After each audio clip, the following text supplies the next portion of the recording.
think we're having an issue this morning. It looks like for some reason our YouTube channel is offline, according to I the get, restream. okay. I'm trying to fix it as we speak, but for some reason it looks like it's offline. I have no idea why. No, it says it's streaming, but I don't know. There's the whole interface on restream changed literally from uh, Tuesday to Wednesday, and now it's all bizarre as to what's going on. I've got our YouTube channel up here online, other screen, and it's waiting for the show to start. we're live. So yeah. Thank you, Restream, for cocking it all up.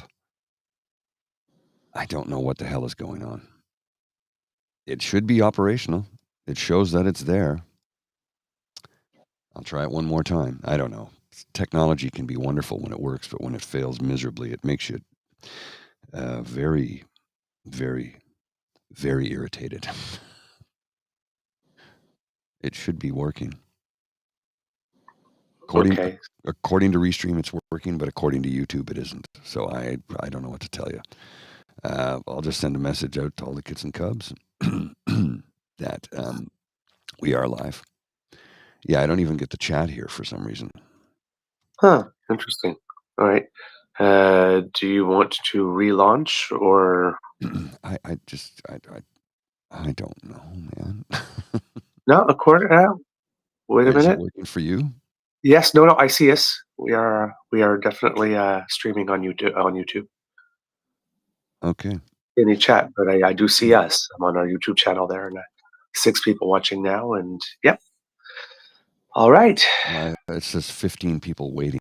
I don't know what the hell is going on. My YouTube is not showing us. So, Okay. Mine says started streaming 103 seconds ago. okay, well, let's just roll. Let's just do the show, and we'll right. figure it out later. We need to edit this part out, however, right, for the audio. I'll do that. Yeah, I'll do that. Don't worry. All right. Yeah, so here it is on my phone. It's working. On my computer, it's not. So I don't know what the hell is going on. Okay. In 3, 2, give me the finger. I like that when you do that. Well, good morning and hello, kids, and welcome to season 4 and episode number. Let's see, we're Thursday, right? So that's 508. The Daily Beaver Morning Show here on Crier Media Network. Yeah. Today, recording day is Thursday, November 7th, 2024. And it is a very gray and overcast day here at the Ottawa Beaver Lodge. I am your host, the eager beaver, pronouns he, him, hey, Mr. Beaver, eh? And with me, as always, is my good friend, Mr. Grizzly. Of course, a big thank you goes to our podcast founding sponsors, the Peppermaster, the Miss V Mysteries from Corvid Moon Publishing, and CanadianTarot.com. It's so nice to be with you today. I am sorry that the microphone went wonky. I guess 6 hours of continuous election return coverage was all the microphone could take for a while and needed a rest. So therefore, I couldn't do the show the next morning. But go figure, like when you have the biggest political news story of the year, of course, I get booted off my own damn DAM show. Oh well, Mr. Grizzly did a wonderful job. But I am here today, and there's some things I didn't get to say yesterday. So probably would like to mention them a little bit. Someone thought it might have been for the best yesterday that I wasn't able to get on the show because I was probably speechless. I assure you, kids and cubs, that speechless was the last thing I was. And if I was speechless, it would have been because I used all the words I knew during the 6-hour broadcast before. So, no, definitely not speechless, but also definitely, um, how would I put it? It was an attitude that came to me because we signed off maybe about 10 minutes or 15 minutes before it was finally confirmed. But I had pretty much called Mhm. on the show because Pennsylvania was outstanding, and I looked at how many votes were in and what percentage of votes were out, and then I did the math, and then I went and looked at the counties, and the votes were just weren't there. They weren't there. Um, but there was no sort of like big mourning or crestfallen thing. It was kind of weird. Just like I wasn't all that um, weird or panicked or nauseously optimistic um, on the day of the on the day of the election. I did get a little bit had a little bit of the butterflies around the time that the returns started coming in, though I must admit. Uh, but just like I'm not that um, despondent, I guess. I'm not happy. Um, and uh, there is no doubt that the world is about to take a pretty ugly turn, so we're going to need to buckle up. I mean, Yeah. uh, I totally get what you're saying. Sorry, I was just trying to fix some stuff here in the background. I completely understand what you're saying. Like yesterday, I woke up and I'm like, right? What can we do yeah, about it? Eh, uh, yeah. And somebody put it. I think it might have been Whoopi Goldberg. Not sure, but we're still November something. yeah. Stuff. He has Joe Biden's president until January 19th, Yeah, basically. there might be stuff coming. There probably is stuff coming. It's Oh probably not yeah. good stuff, but you know, uh, I'm the type of person that doesn't like to worry or panic until I got something to worry or panic about. And since he's not going to be there in office for that time, I think as the person on TV had said, I'm not giving him that, Hmm. my worry and my concern and whatnot right now. Not giving it to him. Um, Not as I'm going to give it to him later either, but it's easy to have like the quick reaction. Like I've done a lot of listening yesterday and very little talking. Um, and there's things down from one end of the spectrum. I hope North Americans realize that Putin's your daddy now. Hmm. They don't. Right? Um, But he is. yes. I mean, you have to understand, kids and cubs, that if you think of the world that Canada lives in as a sandwich, Hmm. the top slice of bread is Russia. The bottom slice of bread is the United States of America. We're the cold cut in the middle Oh yeah. of an authoritarian autocracy sandwich. Um, it's not going to be fun. It is not going to be fun, and that is if if if they decide to regard us with benign neglect. Because if they decide we need to be liberated Ukraine style, Yeah. yeah. So you got all these people going online. So yeah, we need to spend money on defense now. We need to. Let's be realistic here. Hmm. Is if we were planning for every single contingency, then all along from the get go, we would have been planning for the possibility that our best friend may someday not be friendly. We would have started making those investments 70 years ago. Hmm. I'm not sure how much military we're gonna beef up and bulk up between now and January something. Good question. Right. That's not an option.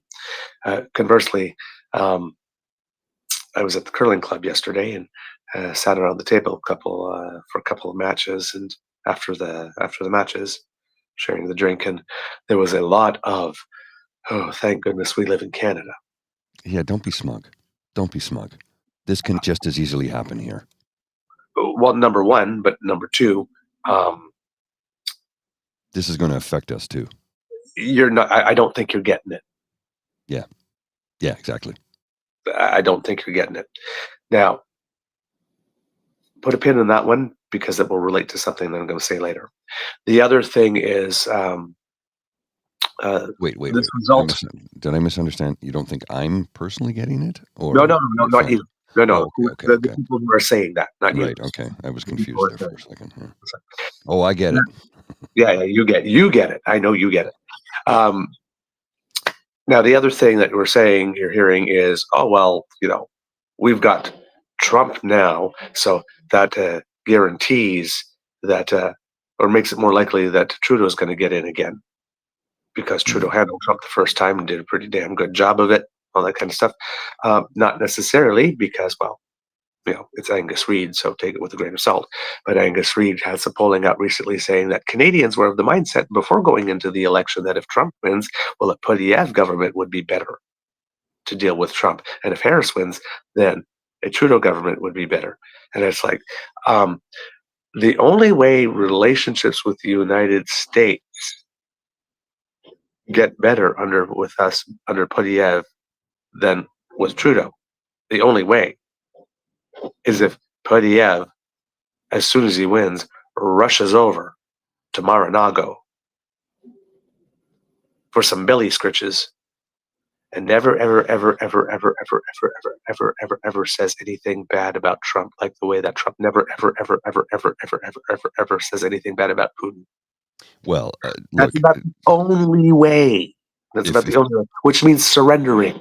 yes, if Poilievre Or becomes the prime minister, how's that song go again? How's that song go? Back that ass up, back that ass up. Because you know damn well he'll be bending over and going, sir, right here, right here, right here, just right here. little twerking for you there.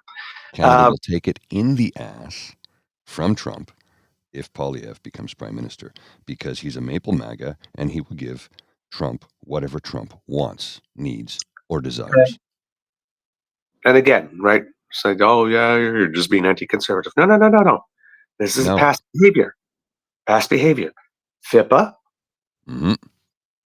Exactly. Zhu. Mm-hmm. When the U.S. invoked the extradition treaty, what did those blue liberals like John Manley and all the conservatives say? Ah, you should have just left her go through when she got to the border. Just send her back now. Just Yeah, give in back to off. China. Let China impose China law here. What happened with India when the Prime Minister made a statement in the House of Commons? They sided with India. Right?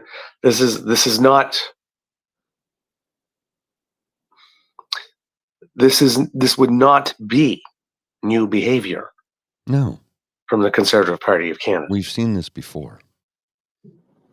And same thing when we were negotiating NAFTA too. They wanted us to get to a deal a whole lot faster than we did, Mm-hmm. which would mean not having held tough to our positions as much as we did, capitulating on stuff a whole lot earlier, making it such that Donald Trump, once negotiations were over, would not be able to say whoever the Conservatives would have in the place of Chrystia Freeland was a tough negotiator. It was really tough. Well, she was the one who Didn't like negotiated the USMCA, right? Yeah, didn't like her. She was tough. Well, tough. So I have Sure, if he said he didn't like her, but it's like, but yeah, it was a negotiation, and we negotiated. so yesterday's show. Unfortunately, you weren't able to join because of computer errors and glitches and blah blah blah blah blah. I had a friend. I'm gonna relay part of the message to you. Not the whole thing, but part of the message to you. A friend yesterday said to me along the lines of, "If democracy is dead, how did democracy work? People voted. Democracy is not dead." I'm like, "You've missed my point entirely. Democracy is still alive." As of January 20th, it is officially dead in the United States of America. The republic is over because the president, the soon to be sworn in president, Donald J. Trump, will be basically anointed as a monarch. And he can do whatever the fuck he wants, because the Supreme Court of the United States of America has given him those powers. He has more powers than a monarch. And I'm like, you've missed my point entirely. Democracy survived for one more day, but they voted in a despot, a dictator, a fascist who has the powers of a monarch. He's a king. He will do whatever he wants, and nobody can hold him responsible. He could literally do what he said years ago, stand in the middle of Fifth Avenue, fire off a gun, and have that projectile make contact with somebody and unalive them. I'm being very careful with my words here. And nothing would happen to him. Well, now they have given him license to do exactly that. He said time and time again, time and time and time again, he said, vote for me and you won't have to do it again. You won't have to do it again. It's all over if you vote for me. Don't worry about it. We've got it fixed. You'll never have to do it again. Thing is, I watched a clip from Rachel Maddow. And I don't know if you've seen this clip. I'm going to try and dig it up here. And it's conspiratorial what she's saying, but the thing is, what she's saying is conspiratorial for a reason. She said before he made that speech of vote for me now and you'll never have to do it again, for about 5 days leading up to that, he said, we have all the votes we need. We don't need any more votes. We have all the votes we need. Yeah. We have all the votes. We have all the votes we need. We don't need any more votes. We've got so many votes. We have all the votes. Multiple times he said that. Yep. So the picture being painted that was the fix in long before the election. Look, I'm not going down that conspiratorial pathway at all. At all. Mm. But For tons of conspiratorial, there's the ones where did those 14 or 16 other million votes go? Because the voter turnout was less. But then there's the whole other the blame gaming. You know, because it was Joe Biden's fault for not leaving soon enough, and vice versa. It was the Democrats' fault for pushing Joe Biden out.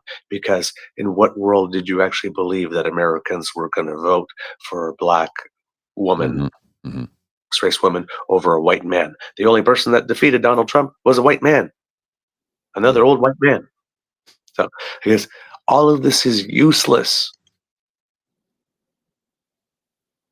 It's like, I haven't read the Andrew Coyne article yet. Have you read it? Apparently, so my buddy was telling me Andrew Coyne's article in the Globe and Mail was, wow. I've not read it yet, but apparently it's like, holy crap, he loses his shit. And I haven't had a chance to read it yet. I'm going to look it up later today.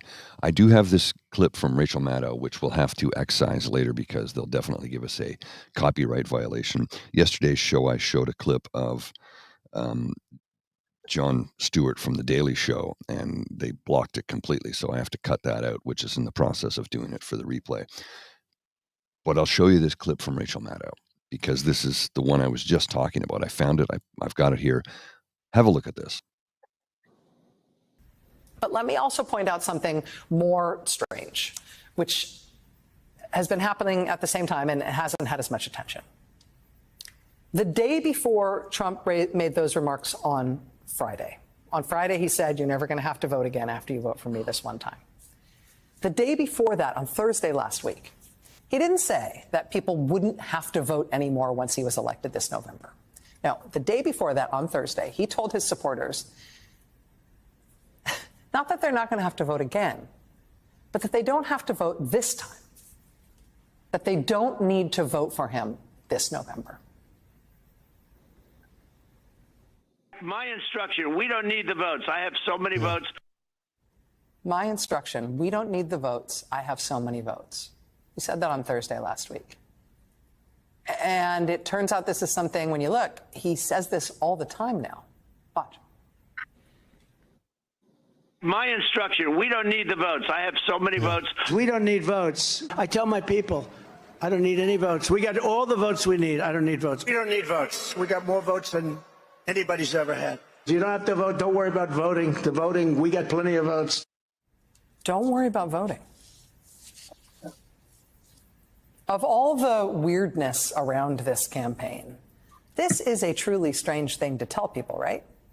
Don't vote. I don't need your vote. I don't want your vote. I mean, all the surface level weirdness is, worth noting. Having a new position on literally anything you can think of as soon as any random rich guy tells you to. That's a weird thing. Picking the eccentric billionaire's intern for your running mate, even though you apparently had no idea who he was or what a disaster he is on television. All of this is weird. But telling voters, do not bother to vote for me. It doesn't matter if you do. I don't need your votes. That is a thing that should prick up your ears. Because what that means is that he doesn't think he needs to win the vote to win the election. He doesn't think he needs to win the election in order to take power. He thinks something other than votes is going to determine whether or not he gets back in the White House. So that clip was prior to the election by a couple of weeks. Yep. Conspiratorial? Perhaps. Mm-hmm. I don't know. I don't know. Yep. There's a whole other conspiracy I read like about 5 minutes before coming on. No, conspiracy. I don't say conspiracy because the source is credible and reliable, but I'm reading it and I'm thinking like, which has to do with, and I'm not going to name the nation because I do not want to feel this conspiracy, but has with a particular person in another nation making sure that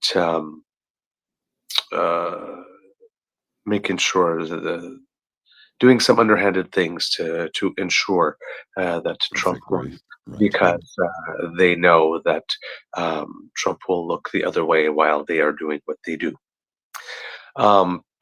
In a not necessarily related note, when I'm saying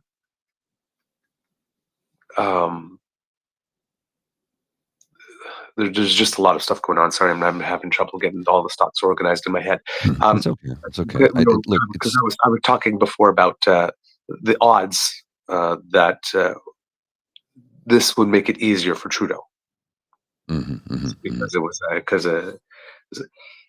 you would think that in a normal timeline that when chaos is coming and you already know somebody has managed that type of chaos and has done it well, that would send people running to the person that's always managed the chaos, the devil you know. Because like every good horror movie, it seems that the villain has come back for another scare. Well, so this thing, Dan, I just put on the screen, it says, I'm not a conspiracy guy, but I know for a fact media controls all narratives when it comes to elections across the world. Full stop. It's just a fact. You're not wrong, Dan. You're not. You're not. Yep. And we know who most of the media is controlled by in this country, right? Right. Foreign entity. Yes. So this thing that it would necessarily be better for Trump would necessarily be better for Polyev. Not necessarily one or the other. I don't think that there's anything in there that if everybody's stating that for a fact, they're pretty much full of it and blowing some sunshine up your butt and engaging in some wish casting, stating what they would wish to be true as being an inevitable fact, as opposed to, because we don't know how Canadians will react. It might there might be that many people in Canada as there are in the States that want this type of thing as well, and the fact that there was a victory there might be the ultimate motivating factor as well. So I mean, there's many ways that this can play out. Anybody who claims to be able to tell you, oh, this is what this means for sure, as it's going to Canada who's going to win the next election here. No, not at all. Don't run with any of that, and don't start ruminating on that. That's just a waste of your time and waste of your energy.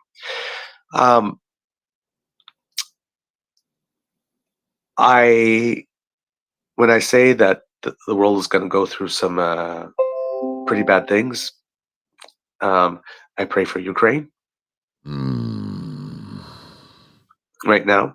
because he kept on saying that he will be able to end that war before he even takes office, and the only way you can do that is if you're carving up parts of Ukraine. Capitulating. Now Zelensky did all the things that you're supposed to do, wrote the congratulatory message, and on his he had to put some superlative there, some of his tremendous victory or impressive victory or whatnot. So because Trump responds to flattery, so they're starting to flatter him. There's one thing I'm worried about, and we saw it with Jeff Bezos, is obeying before being even ordered to. Yeah.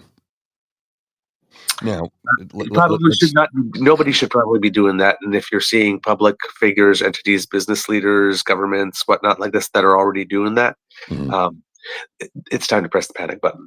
Well, that being said, I'm in favor of not a single newspaper or news organization ever endorsing who they want for president. I think that shows bias. I think it takes away objectivism. Is that a word? I don't know. Objectivity. Thank you. Objectivity. Thank you. I was struggling there. It takes away objectivity when you endorse a candidate for president or prime minister or whatever the case may be. I do not like newspapers, news organizations doing that. So as many people got mad at Bezos for doing it, and we know why he did it. It was money. That's why he did it. I don't like it when newspapers endorse somebody. They shouldn't. I think it destroys objectivity. I really, really do. It's like, just report the goddamn news. I don't want you to editorialize who you think should be president or prime minister. Don't do that. Report the facts. Give us the news. Stop doing anything outside of that. You have an editorial feature in your newspaper that should not be front page. Editorial section.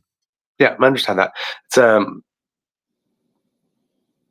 one of the problems with the Washington Post on that one is that the editorial was written.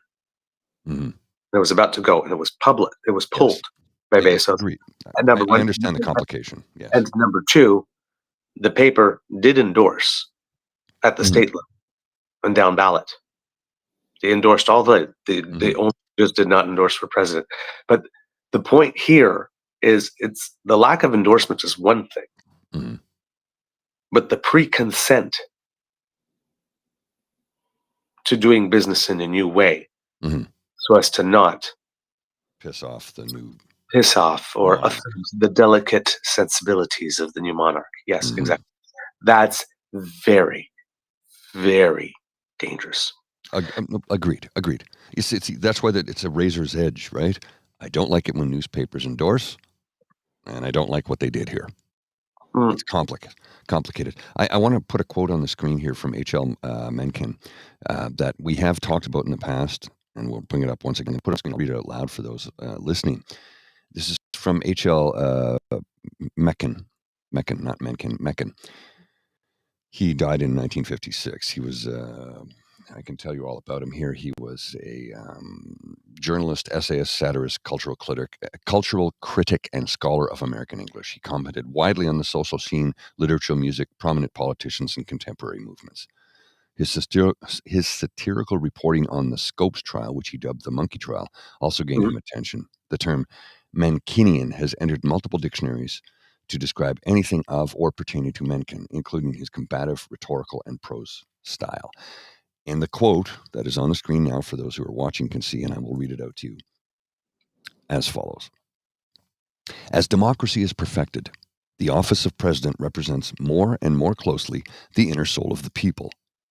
On some great and glorious day, the plain folks of the land will reach their heart's desire at last, and the White House will be adorned by a downright moron.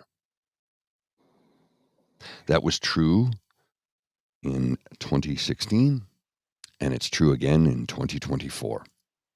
A moron has been placed into the highest office of the land of the United States of America. And when I said it's the end of democracy, and people go, well, the democracy worked, I go, it did. It worked. But you elected a guy who will bring about an end to the republic, an end of the republic, and an end to democracy in the United States of America. The empire is over. It's dead. It's gone. because You've killed it. there's a lot of people that are still talking, well, in 4 years. It's not guaranteed. People are not getting that. It's maybe not guaranteed that you won't get to vote again in 4 years. If you do get to vote, will it be a vote sort of? I mean, people get to vote in Russia, but is it Yeah. an election? Right. Yeah. Gun to So the head vote, right? do you have illusion of democracy? Right. It's an Uh, illusion. so that could be the case there too. The other thing that could be the case is that it's not like these people. I mean, ask yourself the question: how did Neil Gorsuch get on that Supreme Court? It's Yeah. like Republicans have a problem with changing the rules in the middle of the game. Mhm. Oh, all of a sudden, it's the last year of your mandate. You can't name a Supreme Court justice. All of a sudden, Trump's president. Hey, if there's a thing that opens up in 1 month before the end of the presidency, what are you going to do? Mitch McConnell goes to the camera and goes, "We'll fill it," and keeps walking. Oh, suddenly that rule that you can't do it 1 year before suddenly doesn't exist anymore. Gee, it's a sliding scale rule depending on who's president, whether they have a D or an R. So again, past behavior. These people will change the rules. We saw it again too. The abortion measure Mhm. this in one state, I think it was Ohio, I think it was, it needed 50% to pass. And then the Republicans turned around and said, hey, before we have the referendum on the abortion thing that you want enshrined in the Constitution, let's have this referendum first. And in this referendum, people of Ohio, I want you guys to vote for the fact that if you want to change anything on the Constitution, if you want to do any type of public ballot like that, that the threshold of victory doesn't need to be 50%, but 60%. Would you please voluntarily vote for you to make it harder to have your will respected? And fortunately, the people of Ohio said, so That was good. I like that. I like that. You really had the tune down. That was good. Thank you, sir. Appreciate that. Thank you. I appreciate that. I'll give you one of these. I'll give you one of these. Hang on.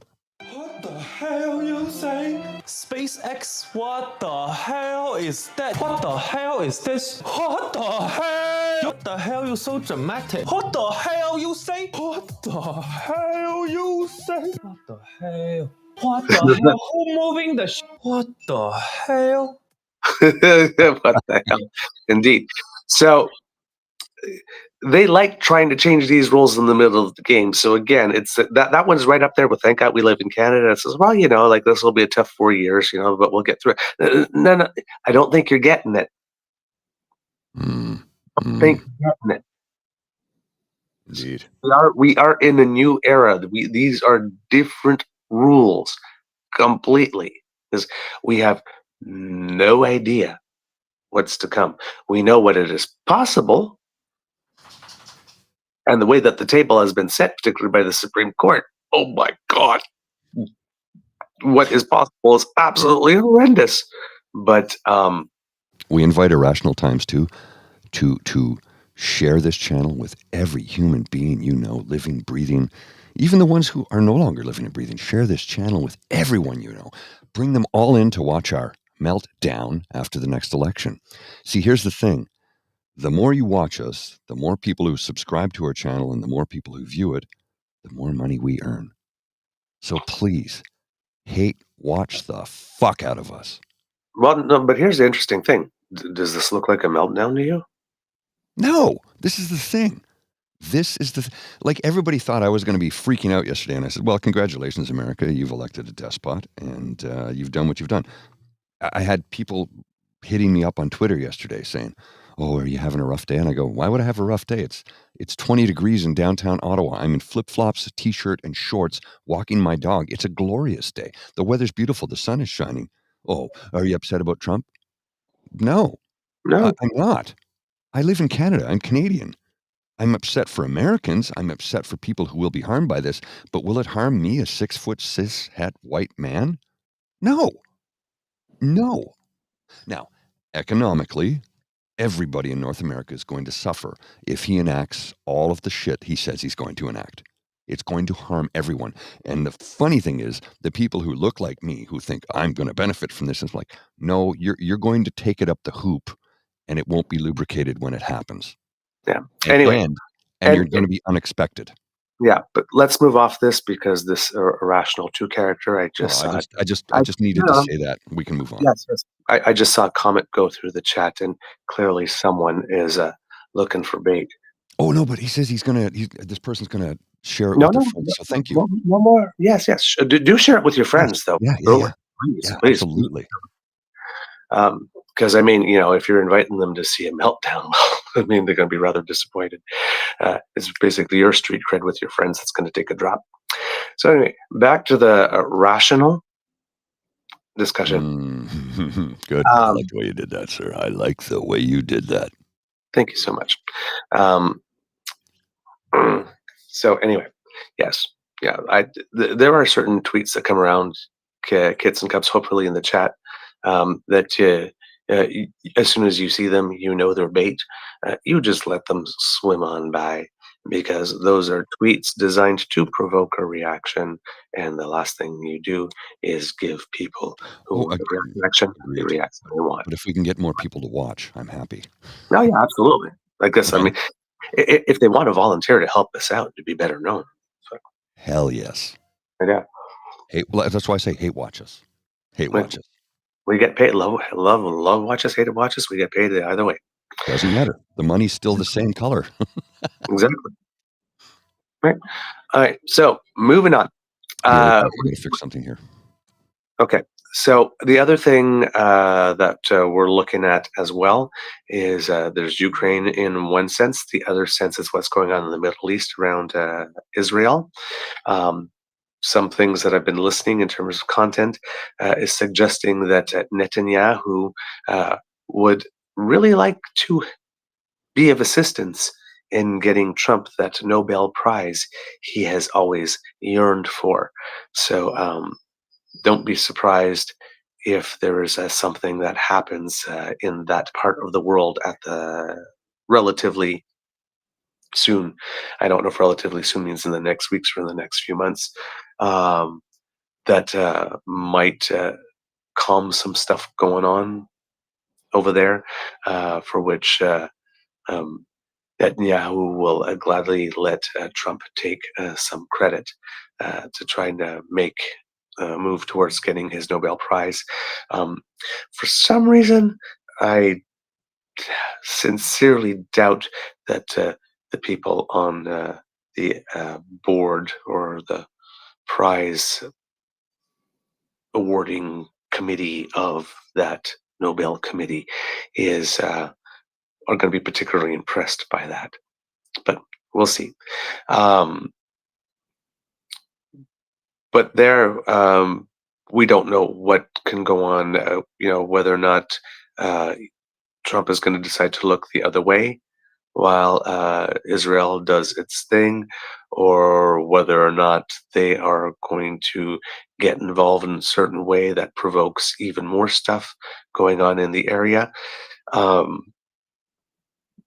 So it could be that, but Trump is also a very proud man, and that Trump was having those one-on-one agreements with nations like Saudi Arabia and Qatar to be in some type of relationship with Israel, and he's got a lot of ties with the Saudis, and the Saudis are desperately trying to change their economy because they know that the era of oil is exiting. So there's a lot of the Saudis seem to be skating where the puck is going, which is a weird metaphor because we're talking about a place where there's desert, but not known for hockey. But are slowly making the transition to what the next wave of their economy is, and they know that they will need the help of the United States to do that.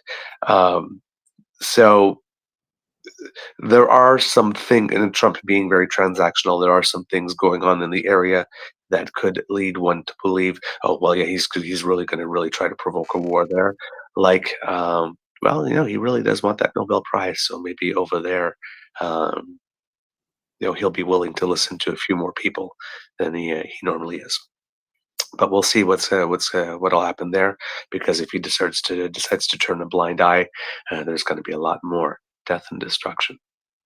unfortunately. Oh, yes. Concerned, of course, obviously, for anybody who's rainbow, for women, of course, how far things will go. For example, with regards to access to um, stuff like mifepristone that could be sent by mail, whether or not those things will start to be tracked, whether or not certain states will make it illegal to receive that or to send that in those states, whether or not these 7 states that voted for measures to either reverse abortion restrictions, like in Missouri. They're the first state ever to vote to turn over a full ban. So that's big news. And in states like New York and California that had already had protections, they voted to enshrine them in their constitution. So 7 states voted for that. But if there is a national abortion ban, well, that overrides all those decisions. So it's how far they want to go. RFK Jr. Apparently is already on the record saying that he's not planning to take away people's vaccines. So that's But he doesn't want to vaccinate anybody in the future. Is that the case? Or like, I'm not sure. One of that's the what things he we're said, not sure. He was going to be yeah, put. He's not pro-vaccine clearly. So everybody thought if they put him in charge, well, he's going to just like ban all vaccines. He's saying he's not going to do that if he gets put in charge of that. So so he's maybe not going to be promoting vaccines, whatnot, but he's not going to be taking away your measles or polio right, vaccine. okay. He's Okay. dead. So one of the things he did say that I completely agreed with, and I think many people can get in line with this. Look, a broken clock is right twice a day, right? So one of the things he said that I completely agree with is he said we need to get people on healthier diets, eating better food, blah blah blah. I'm like, yeah, completely agree with that. Completely agree with that. Absolutely. And keep vaccines going. Sorry, there's something on my screen there. Yeah. But and keep getting That's just people preventative care. vaccinated. Yeah, Yes, that's yeah, preventative care. it That's is. there's nothing wrong with that. But I've also heard people say, well, if we go back to a more organic diet like they had in the 1900s, I'm like, when in the 1900s? Like 1999 or like 1900? They're like, well, in 1900, they had a really organic diet and people were much healthier. And I go, no, the food they ate was healthier, but they weren't healthier. Go to a cemetery and look at all the children who died before the age of 12. Yeah. Because they didn't have vaccines. Yeah. Food is one thing of the many things that you need to have a nice, long, healthy life. Exactly. One. It's one thing in a chain of things that you need to have in your life. Because if you got things like vaccines and good diagnostics and whatnot like this, then good food goes a real, real long way. Mr. Grizzly, I did find the thing from Andrew Coyne. Oh, you did? Oh, fantastic. So here it is. He writes, Trump's election is a crisis like no other, not only for the U.S., but the world. So here, he's, I guess, let's see how much of the Chicken Little thing he's doing here. Nothing mattered in the end. Not the probable dementia, the unfathomable ignorance, the emotional incontinence, not certainly the shambling, hate-filled campaign, or the ludicrously unworkable anti-politics. Okay, Andrew, you had me at emotional incontinence. Candidate out on bail in 4 jurisdictions, the convicted fraud artist, the adjudicated rapist and serial sexual predator, the habitual bankrupt, the stooge of Vladimir Putin, the man who tried to overturn the last election, and all of his creepy retinue of crooks, ideologues, and lunatics. Americans took a long look at all this and said, yes, please. There is no sense in understating the depth of the disaster. This is a crisis like no other in our lifetimes. The government of the United States has been delivered into the hands of a gangster whose sole purpose in running, besides staying out of jail, is to seek revenge on his enemies. The damage Donald Trump and his nihilist cronies can do to America, but also to its democratic allies and to the peace and security of the world, is incalculable. We are living in the time of Nero. The first 6 months will be a time of maximum peril. NATO must, from this moment, be considered effectively obsolete without the American security guarantee that has always been its bedrock. We may see new incursions by Russia into Europe. The poor Ukrainians are probably done for, but now it's the Baltics and the Poles who must worry, before the Europeans have time to organize an alternative. China may also accelerate its Taiwanese ambitions. At home, Mr. Trump will be moving swiftly to consolidate his power. Some of this will be institutional, the replacement of tens of thousands of career civil servants with Trumpian loyalists, but some of it will be atmospheric. At some point, someone, a company whose chief executive has displeased him, a media critic who has gotten under his skin, will find themselves the subject of unwanted attention from the Trump administration. It might not be so crude as a police arrest. It might just be a little regulatory matter, tax audit, something like that. They will seek the protection of the courts and find it's not there. They will seek the protection of the courts and find it is not there. The judges are also Trump loyalists, perhaps, or too scared to confront him, or they might issue a ruling and find it has no effect, that the administration has called the basic bluff of liberal democracy, the idea that, in the crunch, people in power agree to be bound by the law and by its instruments, the courts, the same as everyone else. Then everyone will take their cue. Executives will line up to court him. Media organizations, the large ones anyway, will find reasons to be cheerful. Of course, in reality, things will start to fall apart fairly quickly. The huge across-the-board tariffs he imposes will tank the world economy. The massive deficits fueled by his ill-judged tax policies, he won't replace the income tax as he promised, but will fill it with holes. And monetized at his direction by the Federal Reserve will ignite a new round of inflation. Most of all, the insane project of deporting 12 million undocumented immigrants, finding them, rounding them up, and detaining them in hundreds of internment camps around the country, probably for years before doing so, will consume his administration. But by then, it will be too late. We should not count upon the majority of Americans coming to their senses in any event. They were not able to see Mr. Trump for what he was before. Why should that change? Would they not rather be further coarsened by the experience of seeing their neighbors dragged off by the police, or the military further steeled to the necessity of doing, quote, tough things to, quote, restore order? Some will, of course, but they will find in time that the democratic levers they might once have pulled to demand change are no longer attached to anything. There are still elections, but the rules have been altered. There are certain obstacles, certain disadvantages if you are not with the party of power. It will seem easier at first to try to change things from within, then it will be easier not to change things.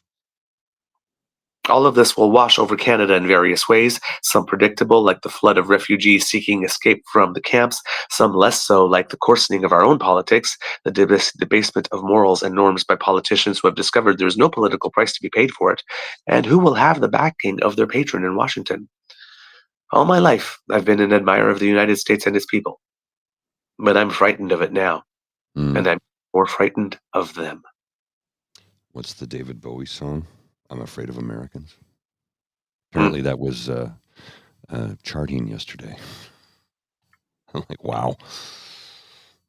Wow. Wow, Andrew Coyne. Andrew Coyne being very un-Andrew Coyne-like for a change. Because normally he's one to sort of court right-wing politicians, normally. Yep. But look, as often as I have faults with Andrew Coyne, I will say this about him. He does call out bad people for doing bad things. He does. Yep. And that's the truth. And what he's saying here is alarmist, but for damn good reason. Yep.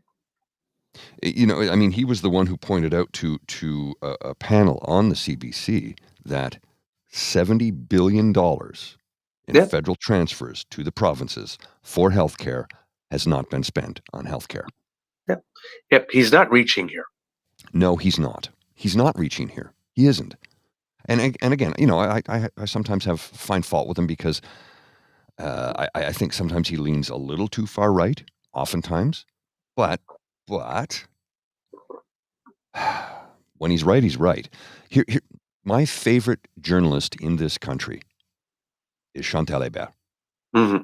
I don't see eye to eye with her 100% of the time, but 100% of the time, she's right. Mm-hmm. Even when I don't see eye to eye with her, I go, well, she's right. And that's the thing. I don't have to see eye to eye with her to agree with the fact that she's right when she's right. And Coyne is right on this one. Yes, Tim. I think Tim's hit the nail on the head. Coyne is like halfway between a Mulrooney conservative and a Pierre Poilievre conservative. Yep. Yes, I agree with you. I think Yep. that's Tim. Thank you. That hits the nail on the head. Again, I don't dislike Andrew Coyne. I have my moments where I'm like, oh man, what the hell? What, like, oh man, What the hell? You you know, but when he's right, he's damn right. And this is that case.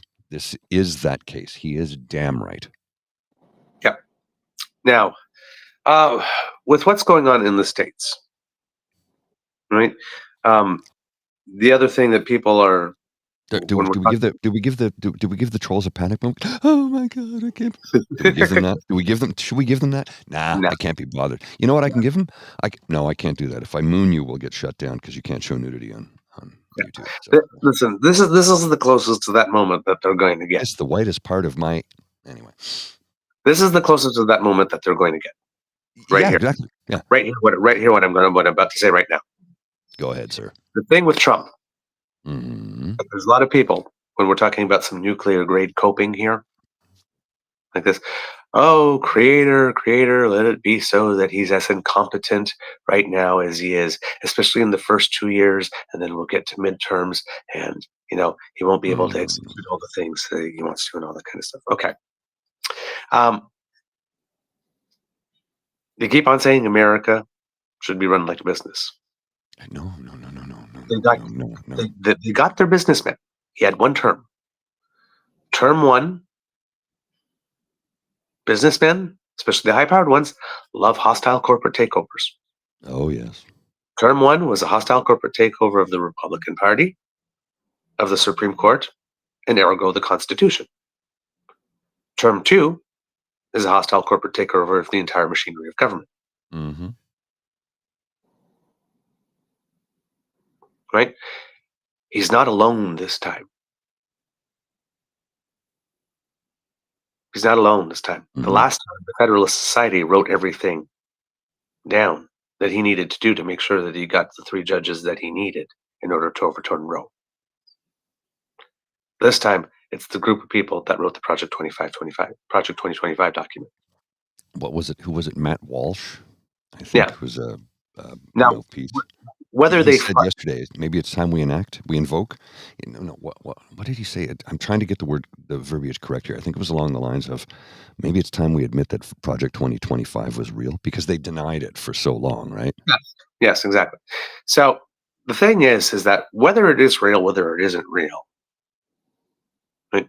People who like him, not the people who denounced him, so the people that are going to return, they got together and they wrote this thing. And Trump's one man, and he gets bored real easily. Mm-hmm. So all he needs to do is put the person in the position, and then if the person wants that done, they'll do that, and Trump will probably be okay with pretty much anything, unless it comes back somehow to bite him, and then he'll turn on the person who did that. It's what he does, right? Oh, yes. So that's the part that makes me say, with this victory, also starts the countdown to the moment where Donald Trump realizes that the useful idiot has served his purpose and he is no longer needed anymore because the machinery of government has been infiltrated. And you can pretty much be sure that the old fuckers on the Supreme Court, the Alitos and the Thomases, are going to be really, really happy to retire and will be replaced with 30 to 40-year-olds. People in the 30s or 50s. More cabinets. So this, when people are saying, in 4 years we'll get to vote again, this is a 40, 50-year change. Yes, it is. It's a 40 to 50-year change. Well, and he said you won't have to vote again. Does that mean, he's going to invoke his powers granted to him by the Supreme Court of the United States of America and say, no, I'm a monarch. I can do whatever I want. The question standing right now that I talked about yesterday was, does he get sworn in from a jail cell? Oh, he won't be sentenced. You think, yeah, right, he probably won't. I mean, the judge Even would be though the at the state level, he can't pardon himself at the state, but yeah, even but those won't happen yeah, because they'll turn around because he's president right now. He can't be bothered. Those, if anything, they would be suspended until he's not president anymore. And what do you think the odds are going to happen? Like that's he the only won't way. live long enough. The only way he's not going to be president anymore is if he dies in office. Yeah, he won't live long enough to see the inside of a jail cell. Or, like I said, or the internal workings of the Republican Party machinery decide that, okay, it's time to pull the lever on the trapdoor under your feet, Donnie. Bye bye. Well, So, there's a lot of questions that we need to ask right now. Will he make it to January 20th? Will he see the inside of a jail cell? If he gets sworn in from a jail cell, will he be able to pardon himself? Well, no, he can't because it's a state prosecution, number one. Number two, that's when he writes an executive order, says, I have carte blanche to pardon anybody I see in the United States of America, period, which means he takes away state rights, which will then create, what was it so many people like to talk about in the 1800s that took place when Lincoln was president? State rights is why they had a civil war, wasn't that? That's their excuse? yep. It was more about how they wanted to own people, but they said it was state rights. So if he writes an executive order that takes away state rights to prosecute a president and put him in prison for something he did in the state of New York, do you see where I'm going with all of this? Yeah. Listen, here's the thing. With his sentencing, maybe that judge will sentence. But here's the other thing too. If you can read the tea leaves and you know what's going on, do you want to be the first person on that enemies list? No, because you know damn well what he's going to do. The first one that'll be used to make an example. Yeah, and that's what will take place. Yeah. Oh, absolutely. Yeah. You sentenced me to jail? I'm going to end you. Yeah. So, and because he has the powers of a monarch, he will do what he said he would do on Fifth Avenue. Right? So, unless that judge is one of those people like Munir Sheikh or whatnot like this that's willing to fall on his own sword or whatnot.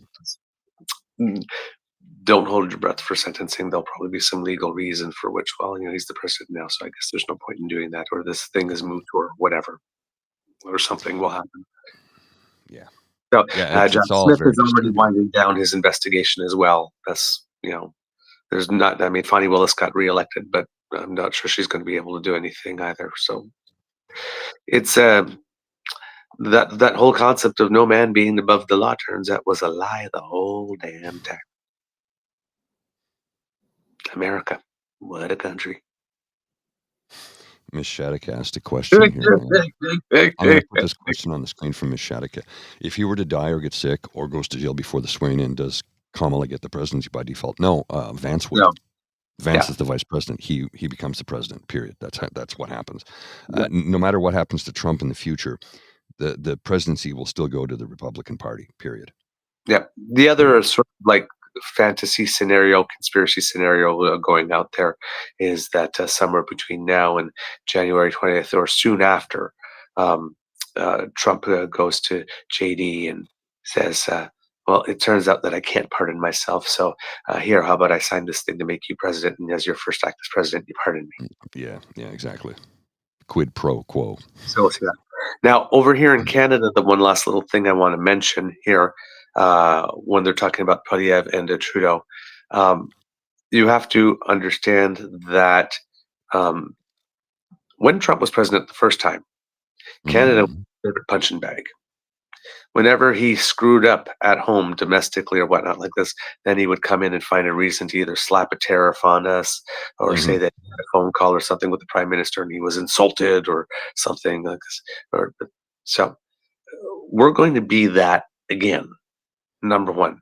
And number two, if this is, and indeed a whole IDU, sort of everybody's coordinating, working together, and the prime minister on the global scale is quote unquote the head of the snake because he's the leader of the most successful progressive nation remaining now, and he's been there for a long time.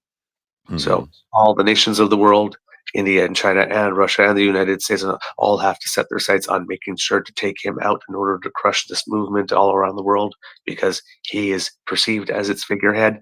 A lot of tariffs in the first 6, 7, or 8 months of Trump. A lot of people coming across the border because going like this is going to create a situation here that the conservatives are going to exploit like crazy. So these people can create the situation here. Tariffs leading us to a recession, inflation rising again, and a whole bunch of people coming across our border. That could change, that could happen within 6, 7 months. Very and they'll blame it all on Trudeau. Exactly. Which is insane because it has nothing to do with him. Exactly.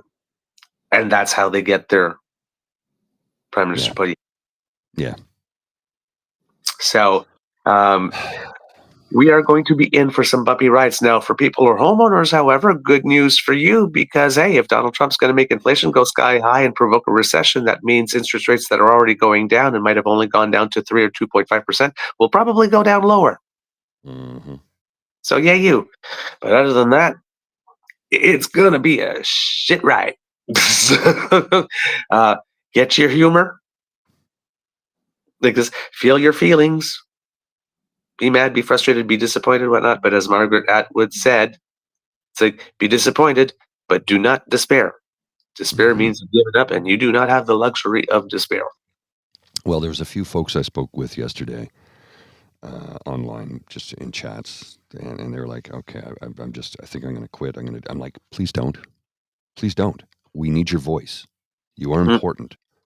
Take a few days off, lick your wounds, take care of your mental health. Do what you need to do to make yourself better, but do not quit. We can't have people leaving. We can't have people giving up, because if you give up, the war is over. The fight is done. We are finished. We can't have that. I get that a lot of people are really, really wounded by this. Doesn't wound me at all. I'm fine. And a lot of people are like, oh, I'm like, are you licking your wounds? I'm like, no, what? I'm not harmed by this at all. First off, I live in Canada, not the United States of America. We have a different system of democracy in our country, a better one, if you ask me. My opinion. You can disagree with me if you wish to. That's fine. I don't have an issue with that. But here's the thing. This cis-het white man will not be immediately harmed by anything Trump does. I won't. I do know that lots of friends, family, colleagues, past co-workers, neighbors who will be harmed by what he does. And in the long run, we will all be harmed economically by what he does, including guys who look just like me, because I'm not wealthy. Now, if I was wealthy, I'd be insulated against it. But eventually, he will come for me. It's like the great poem, they came for the trade unionist. And I wasn't a trade unionist, so I didn't speak up. Well, I'm speaking up right now. I'm speaking up right now because it will harm my neighbors, my friends, my family. It will harm every woman I've ever known in my entire life. It will harm every person that is a member of the rainbow community. It will harm people who disagree with his economic policies because he will crush them under his boot heel.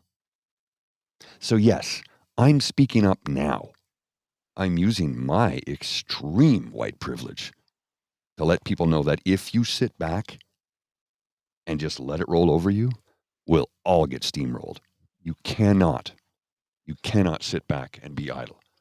You need to get up, stand up for your rights. I couldn't let that one go by. You set it up so nice, Mr. Grizzly. I put it on the tee for you to just knock it right off. That was what I was doing there. So thank you for hitting a 300-yard drive down the fairway on that one, sir. War. Stand up for your rights. Yes. All right. And that's the thing. So many people right now are thinking, we won. They're gloating. Go ahead and gloat. I don't give a shit. Gloat all you want. You won, fair smart. When? Yeah, you won. We're not even you and I, and I'm sure many people in the chat and the Kits and Cubs are going, yeah, we accept it. We accept it. Look, Rachel Maddow was painting a picture of maybe there's a conspiracy there, and that's fine. Let her do the job of investigating that. That's what she does, and she's very good at it. I'm not As saying far there's a as you conspiracy. know, they won fair and square. As far as we know, it was a free and fair election, as far as we know. And I'll leave it at that. I'm not saying there's a conspiracy. I'm not saying he stole it. I'm not saying any of that because I believe in the process. And I think the Trust but process was, verify. yeah. Oh yeah. Yeah. Of course. Verify. There's Without nothing in the question. public domain that leads us that would cause that has anybody to run and say, there's something wrong here. Exactly. If I don't there see anything of that after all the nature. verification something comes up, that's another thing. But right now there isn't. I don't There's see no anything to indicate that at all. Exactly. So, like I said, we accept it. Yeah. Okay. They won. Good. Good for you. Gloat all you want. Gloat as much as you like. I don't care. Because now it's like pick yourself up, dust yourself off, and get right back in the game. Fight for your rights. Fight for true democracy. Fight for your friends, your neighbors. Put your blue jacket on, get into the streets, and scream in bad people's faces. Let them know that this will not stand. Let them know that your rights were fought for.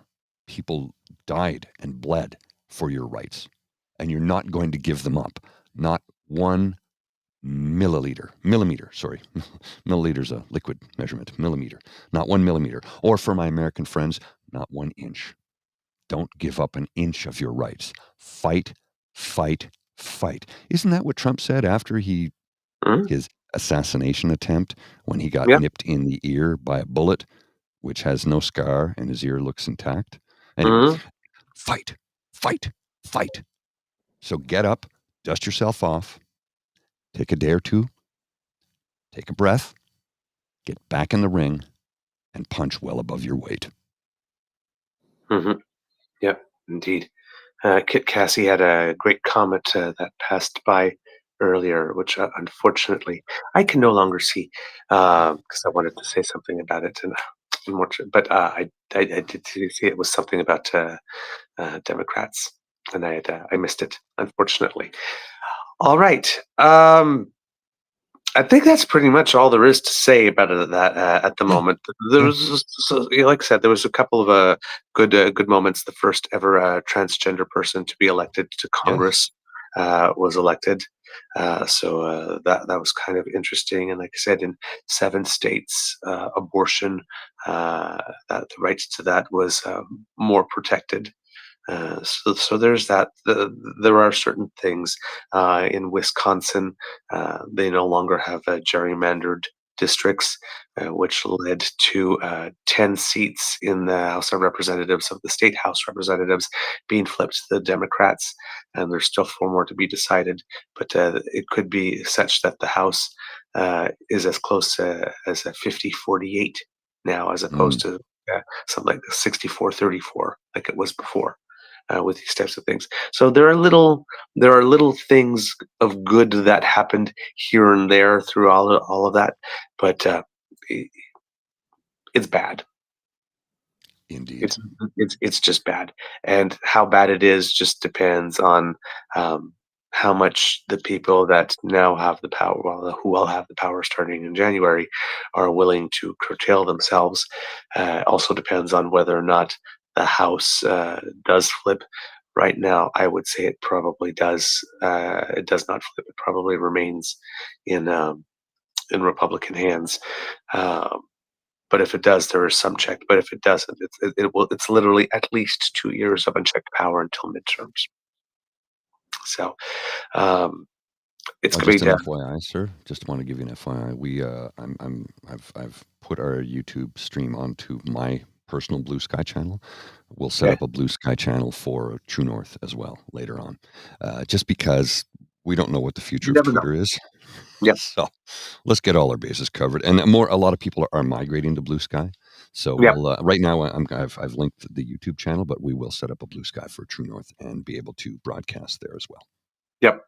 And I'll be setting up a personal account there as well, just in case as well. So Kits and Cubs that follow me personally. But yeah, I've been thinking about it like for several years, but I guess this is probably a time. Not to say that I would be abandoning Twitter, No. um, No. but No, it's just it's like get the message out to more places, and Twitter has become a hate fest, as you well know, because the yeah, algorithm is skewed to whatever Elon wants it to be. yeah, I exactly. saw somebody spell his name the other day. They put a lowercase f in front of Elon, so lowercase f, capital E, Lon, felon, felon, because uh, he was there illegally in the United States of America. Anyway, yeah, I uh, thought that was pretty funny myself. so I thought it was hilarious. some dark humor. Have a laugh, Mhm. spend some time with some family, and all that kind of stuff. But yes, we do need Canada to get prepared to be living in a world where, in which the nation that was once our best friend is at best an unreliable partner who doesn't think of us very much at all, and at worst, um, a rival who very much wants us to live according to the way they think that we should live within the borders of our own nation. Mm. And we don't know what we have yet. So, but, and we're alone. The way North America is divided, I mean, in one way it's been an advantage. We've had two oceans and it protects us from a lot of stuff around the world. But if our largest protector, ally, best friend, and trading partner suddenly goes rogue, there's nobody here to protect it at all. I am, yesterday, No. are you upset about this? You know what I'm upset about?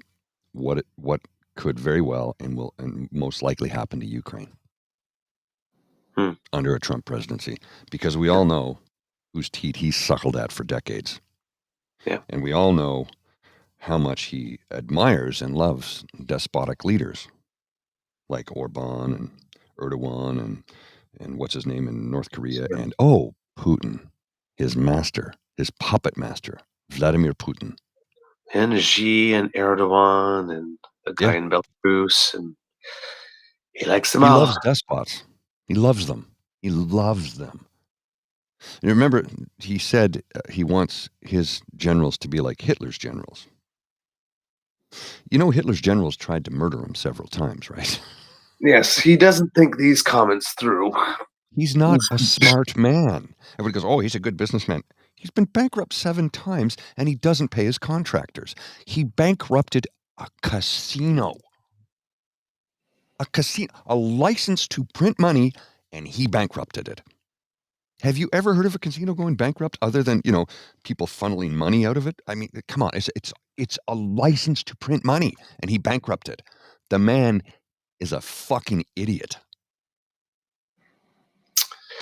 Yes, but he's an idiot with power and lots of friends and lots of money now. Supreme power. Yep. Supreme power. So, it's I don't know what to say. I can't make it sound better than it is. It's not going to be fun, and it's going to be very tough. The thing that's going to be toughest is going to be if assuming things don't get violent and there isn't any violent intentions towards us, but assuming that, I guess the thing that's going to be toughest is going to be the constant Mhm, mhm. unpredictability and destabilization. He loves to destabilize. He loves to keep people on the toes, have people on the defensive, Oh, worried yeah. that he's crazy, what he's going to do next. It's going to be that constant, but it's going to be way more amplified than we saw in term one. It's going to be way more amplified. So, for those of us who like predictability, stability, constancy, quiet, we can't have these nice things anymore. Mm, So mm. it's it's going to be a world that is going to be louder, angrier, more confrontational, where you're going to have to defend your personal space a lot more, where you're going to have to assert boundaries and be way more assertive, or else you're going to get run over. So we're going to have to make adjustments as individuals and as societies, because it's not going to be easy in any way, shape, or form. And hopefully, this will be short. But they said, if we're being really real, Mhm. the way that the table is set, this is the new normal for the next 40 to 50 years. I'm afraid so. And here's the thing that our friend Mike Gibbs pointed out. He said 30 years ago he was visiting family in the UK, and his grandparents, aunts and uncles, the elderly who'd gone through World War II, had said, "It's going to happen again. It's going to happen again. You're going to get a despotic fascist who will rise to power through populism, who will do what Hitler did." And he's like, "Really?" And they said, "Yes, because you have to understand, those of us who lived through it the first time will no longer be here in 30 to 40 years. And he will rise up again." They didn't say who it would be. They had no idea, but they said they predicted this over 30 years ago, that this would happen. And I haven't had a chance to reach out to Mike yet, but I'm going to later today and say, "Look, I wish you were wrong, but I know you're right." Steve Bannon, when Trump got in the first time, said, "This is happening.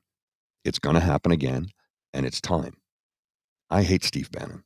I think he's a vile, disgusting, walking, eating, living, breathing pile of human fecal matter.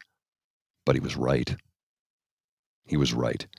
And I need to share this tweet with you from Jake, USMC, United States Marine liberal. This tweet. He put this out. When did he put this out? Let me see here. This was 6:13 a.m. today. And here it is on the screen. "This is what you bought. Well done, those of you who prioritized anything over stopping these lunatics. They're already promoting Project 2025, but you didn't listen. You couldn't accept a black woman as president and blamed her for things she had zero control over. Well done." And let's take a look at these tweets here. Matt Walsh: "Now that the election is over, I think we can finally say that, yeah, actually, Project 2025 is the agenda. LOL. Trump has a mandate, and so does the entire conservative movement. Historically, we haven't been great at putting petty feuds aside and working together, but that's what we're going to have to do. No time for squabbles and infighting. Now's the time to start stacking wins." Evan Kilgore: "Women, back to the kitchen. Abortions, illegal. Gays, back in the closet. Interracial marriage, banned. Illegals, pack your bag. Trannies, back to the asylums. Jesus, back in our schools. We are so back." Yep. Yep. It's what it is. That's what it is. All right. Mr. Grizzly, do we have a show? We do indeed, sir. All right, kids and cubs. That's the end of this episode of the Daily Beaver Morning Show. We hope that you love listening to us because we love making this for you. Remember that sharing is caring and word of mouth is priceless. So please tell your peeps and poops all about us. We love it when you do that. Now, if you don't want to miss an episode, you don't have to, thanks to the Ray Girl, because she is fabulous, all kinds of fierce, and she shows it and proves it by sponsoring our pod page. Podpage.com/the True North Eager Beaver, lowercase letters with a hyphen between each one of those words. And when you go there and click subscribe, well, boom, when we have something fresh off the bandwidth, it comes directly to you. You can also get there by scanning that QR code that just appeared under my chin. Thank you so much for doing that.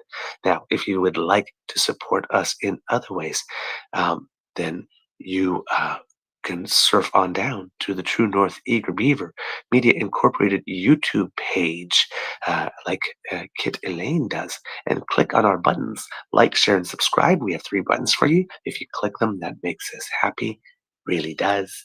And, well, who doesn't like a happy beaver? Right? There you go. And let's put it this way.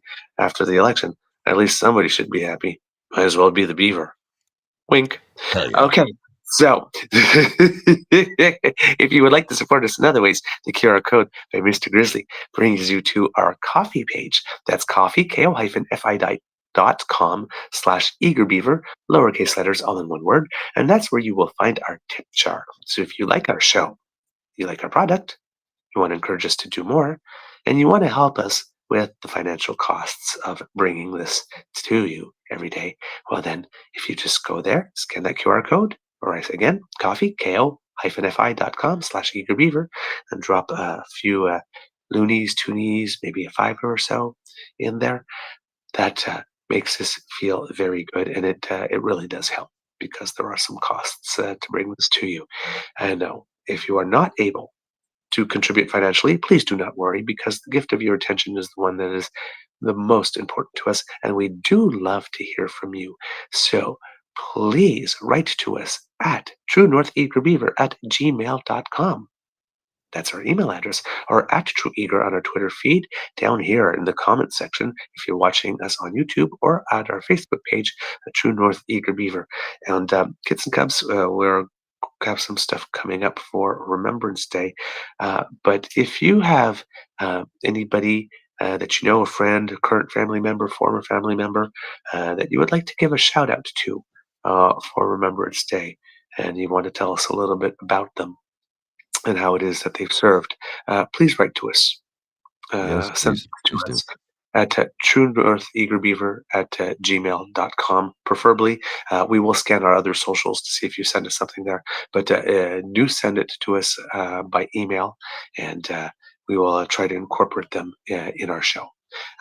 Also, if you don't have anybody in your family or somebody that you know, but you just want to share a word with us about what Remembrance Day means to you and why it is that you observe it, please do. All right. Thank you so much for your participation. It will help make the show better. Because democracy is something that you do, Nova Scotians, we need you, Yeah. We especially do. now. Right. So I don't know if it looks like Tim Houston is on his way to another victory, and this is Doug Ford last time around with because I saw the polls and it said NDP 26 or Liberals 26 and NDP 25, one or the other. So I don't know if it's that type of situation where they can't coordinate, or if it's a situation right before Justin Trudeau came in where people of the province didn't know which was going to be the choice, and they needed a week or two to figure it out, and then they went ahead and unseated the Conservative once they had decided on Trudeau. But people of Nova Scotia, if you could find a way to get together to flip another province, there would be more happy beaver. That's all I'm saying. So make your plan to vote, research your candidates, do all the volunteering that you need to do, and but regardless of who it is for whom you vote, please do get involved. Thank you very much. Hello, Lola, you cutie, looking right at the camera. Look at that pose, looking so gorgeous. She's love on four legs, that one. All right. It could be a tough world out there, kids, so please be kind to and gentle with yourself. Mr. Grizzly, do you have some words of wisdom for us, sir? Yes, I need to apologize first off. Yesterday, my intention was to do an ASMR for those folks who are feeling rough about the U.S. election results, and I didn't. And the day got away from me. I was incredibly busy yesterday, and I apologize that I didn't get a chance to do it. So I will make up for it by providing you with an ASMR later today for those who need to come in and chill out for a little bit. And again, I'm really sorry I didn't get a chance to do it yesterday. The intention was there, but sometimes life gets in the way, and it certainly did for me yesterday. So I apologize. Today I will provide you with an ASMR that we can talk about how you're feeling, what your innermost thoughts are on the election results in the United States of America. Again, I'm not directly impacted by it. I'm not. Economically, everybody around the world will be impacted by it in one way or another. We won't feel it for a while, but it's going to happen. Yeah. The stock markets, by the way, loved it. Yeah, I know. I saw that. My U.S. banks ETF went up 10% yesterday. Oh. Well, a one day move on a banking ETF of 10%. That's huge. That is like massive. Yeah. Because they usually don't move up that much anywhere near that much in a day. So yes, some stuff is going on there economically. All right. There's for my part. Oh, I had it and I lost it. There was something I wanted to add and I That couldn't happens. remember it. But maybe I'll remember it while the credits are playing, and then we can have it for the Easter egg. So, Mr. Grizzly, please. Oh, I have something for the Easter egg, actually. Okay, please Yeah, cue the I clock. got something. I will do that. Yeah, just give me a sec here till my console has gone a little haywire here. So let's here. I'm going to cue the cock.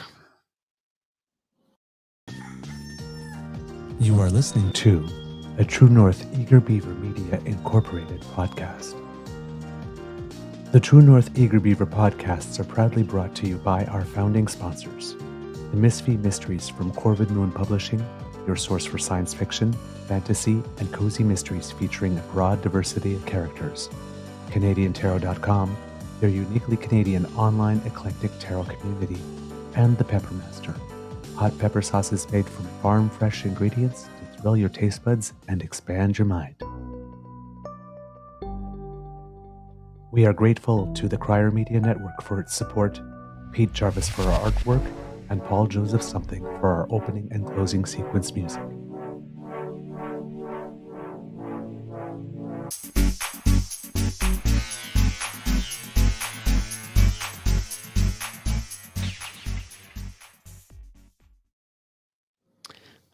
I had to get Lola in full frame there because she's just so damn adorable. Look at that little girl. Oh my God.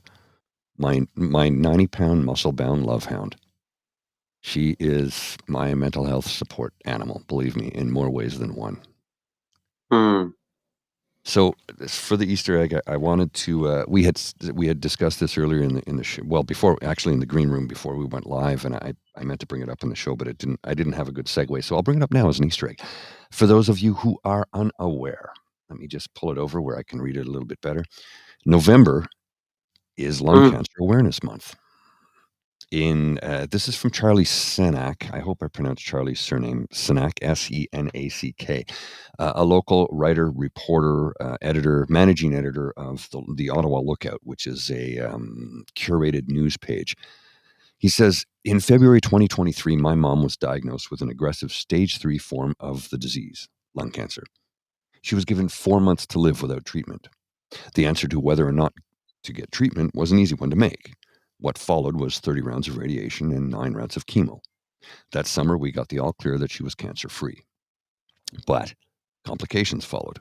Pneumonia twice, COVID-19, a sinus infection, to name just a few. But she is alive thanks to the amazing doctors and nurses who saved her life. This year, we found out the cancer had returned to her brain. It was caught early and a new form of radiation, which shows very promising results, was performed. It's too soon to tell if it worked, but doctors are very confident it did. Recent scans gave the all clear for her lungs and chest. It's all very promising. The bottom line is her life has been saved because of medical advancements. The prognosis would have been worse just a few years ago. Still, lung cancer is the leading cause of death in Canada. It is estimated that 29,300 Canadians developed lung cancer in 2019, and 21,000 passed away from it. Those are alarming numbers. Mm-hmm. And Charlie, I don't know if you'll ever see this, but I hope your mom is healthy, alive, and well. That got me. Shit, that got me. Yeah. Yep. I hear you. Yep. And it's also Movember, kids and cubs. So if you have some Yes. people asking for your assistance or your help, please be generous. Right? I don't know if you're aware, sir, but Movember has also taken on men's mental health as well. Oh, really? Wonderful. They've brought it under the umbrella because they came to the realization, as many of us have, that men's mental health is a joke. Right? It doesn't get the focus or the treatment that it so desperately needs. And they go, men are terrible, men are angry, I go, yeah, you know why? Because they don't go to therapy, because we're told to suck it up, buttercup. Right. Take your licks and move on. Well, guess what? Walk it off. You can't do that. Yeah. You can't do that. That's why we started the mental health walk, which we will be promoting throughout the year. Yep. It will take place the Saturday before Father's Day. We'll do it again. I think we'll do the same route, actually. 5K around the core, because it's a nice route. We can get people to contribute and join and raise awareness. Yeah. Guys, you got to talk about it, man. You got to talk about your feelings. You got to talk about when you're hurting. You have to talk about it. I would rather you cry.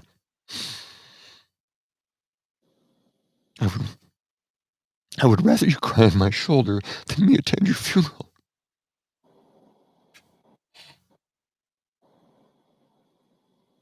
Cry on my shoulder. I don't want to go to your funeral. Sorry. I gotta go. There's some stuff going on there. All right. Before we go, you know what? I'll ask you this offline. I was going to ask about PubCat, but we'll talk about it offline. Kit Frankie, congratulations on the new job. I knew it was going to happen for you. So well done, my friend. And just for the kits, we're not going anywhere. No, we're not. So whatever the results are, nationally and other nations and that type of stuff, we're not going anywhere. I guess we'll still be here, coming to you every day to give you our take on Canadian politics and culture, primarily. With a little look at elsewhere in the world from time to time. Yeah, we're not going anywhere. We're not pre-consenting or anything like that. So this daily rendezvous that we have remains. Might be a little oasis of sanity in a sea of seemingly crazy. But we are, if you are an American watcher, we are your emotional support Canadians. If you're Canadian watchers, well, right, we all live in the same country, right? But it's the best damn famine all podcasting for a reason, right? We need all of you. We need all of you. So I'm not you keep going showing in. up. Yeah. If you keep showing up, we'll keep showing up. Mr. Grizzly, fuck, I love you. I love you too, brother. I'll see you. All right. Have a great day.